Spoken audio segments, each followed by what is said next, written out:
Sebuah ledakan hebat diikuti kebakaran besar melanda fasilitas Petrosedeno Crude Upgrader di wilayah timur Venezuela pada Rabu 19 November. Insiden ini mengancam produksi minyak mentah negara yang merupakan salah satu eksportir utama.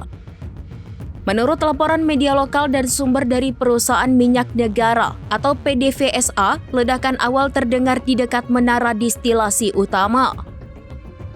Api kemudian dilaporkan menyebar ke pabrik nafta yang berdekatan. Tingginya kobaran api dan asap hitam tebal terlihat jelas dari berbagai area sekitar.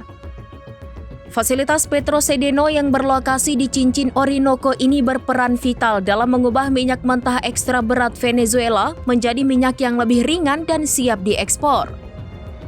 Petugas layanan darurat segera dikerahkan ke lokasi. Dilaporkan bahwa proses evakuasi pekerja telah dilakukan. Hingga berita ini diturunkan belum ada laporan resmi mengenai korban jiwa atau cedera. PDVSA belum mengeluarkan pernyataan resmi terkait penyebab pasti insiden, skala kerusakan, atau dampaknya terhadap target produksi nasional.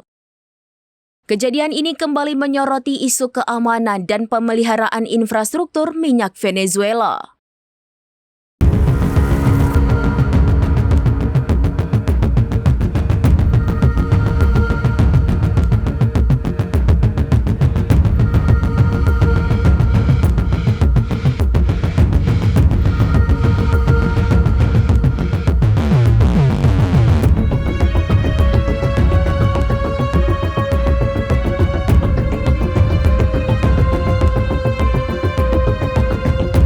Download Tribun X sekarang, menghadirkan lokal menjadi Indonesia.